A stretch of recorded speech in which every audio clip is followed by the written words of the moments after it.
A growing number of Palestinian refugees have come to Gaza to escape the two-year unrest in Syria, while most Palestinians fleeing refugee camps in Syria headed to Lebanon. Some of those who have relatives or connections in Gaza chose to flee to the tiny enclave.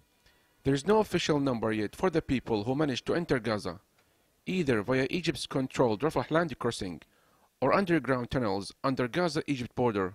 But the United Nations Relief and Works Agency UNRWA estimates the number to be around 800 people. If they are registered refugees, they will enjoy all the services, from all the services that we provide to ordinary Palestinian refugees, like education, health, job creation program, food assistance, and everything. We are thinking also in the future to provide them with more like fees for renting and something like that. But it depends on the resources that UNRWA. If the resource is available, we will provide them with that.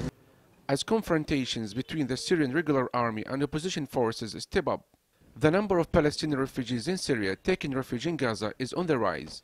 They chose Gaza because they have a better chance of gaining entry, since the border between Gaza and Egypt is manned by Egyptians. Unlike the more restricted crossings into the West Bank, which are controlled by Israel and closed to non-West Bank citizens, Israel denies the right of return to areas that are now inside Israel's borders, but also into the West Bank. The refugees are not even allowed to pass through Israel as they flee for their lives from Syria. Those refugees like Mohammed Al-Shaikh, who spent 41 years in Syria, say that they have become refugees again after they have been displaced for the second time, firstly from Palestine and then from Syria. For us, the Palestinian Nakba, or what is known as the catastrophe of 1948, is continuing, especially after the unrest in Syria. We Palestinians have become refugees another time. Some fled to Jordan, Turkey, Lebanon, Egypt, and those who have relatives in Gaza came here. We flew from Damascus airport to Cairo, and from there we came to Gaza by taxi. We were forced to leave our homes due to the destruction and killing in Syria. We faced many obstacles, delays, and much suffering until we managed to reach Gaza. We are glad that we made it safely here, and now we started a new life. We know that Gaza often comes under Israeli attacks, so for us the danger is not yet over, but at least we are in our homeland. For its part, the Ministry of Interior in Gaza grants them ID cards, referring to their new status. However, some of them taking refuge in Egypt face difficult situations where UNRWA does not operate. Since the turmoil started in Syria about 2 years ago, at least 1,000 Palestinians have been killed in the uprising against Syrian President Bashar al-Assad. Some of those newcomers say they support the overthrow of all Arab regimes, including President Bashar al-Assad, while others support him and describe what is happening in Syria as a conspiracy led by the US, Israel, and some Arab countries. What's happening in Syria is an international conspiracy to destroy Syria for its political stances against imperialism and Zionism, and also because of its support for the resistance against the Zionist occupation forces. I'm certain that the Syrian people and the government will defeat this conspiracy. My daughter is still in Syria studying there despite the unrest. We support President Bashar al-Assad against the mercenaries who are destroying Syria.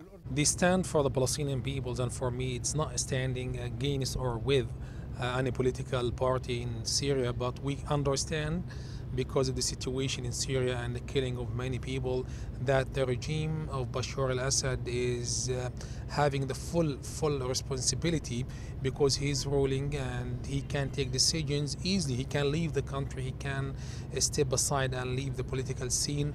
This would make the situation much better for people in Syria. I think the demands of the Syrian revolutions are demands that every single freedom lover accepts. These demands include freedom of expression, freedom of assembly, freedom of thought, social and social justice. And I think the Palestinians in particular, Palestinians in Gaza Strip, in the West Bank in 1948, and the diaspora have been fighting for human rights and democracy. And these are the slogans of the Syrian revolution. Well, personally speaking, I'm within a country seeking for its self-determination and willpower. I wish that the current situation won't last long, and the so-called Arab Spring will eliminate all dictators in the Middle East or either in any part of the world. The political bureau of Hamas which has relocated its office from Syria to Qatar after it moved there from Jordan in 1999, said it respects the will of the Syrian people against President Bashar al-Assad. This stance has angered Syrians who live in Gaza. I tell my people to be steadfast and support our President Assad against the terrorists who came to destroy Syria.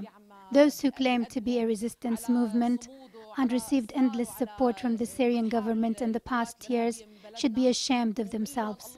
They have forgotten all of that support and are against the Syrian government. They even attacked a peaceful protest a few weeks ago in Khan Yunis against the Israeli airstrikes on Syria. And as the conflict in Syria is ongoing, for some of the 487,000 Palestinian refugees in Syria, even the Hamas-controlled tiny blockaded Gaza, which is frequently bombarded by Israel, is preferable for them over Syria. Yusuf Al-Hilo, for The Real News, Gaza.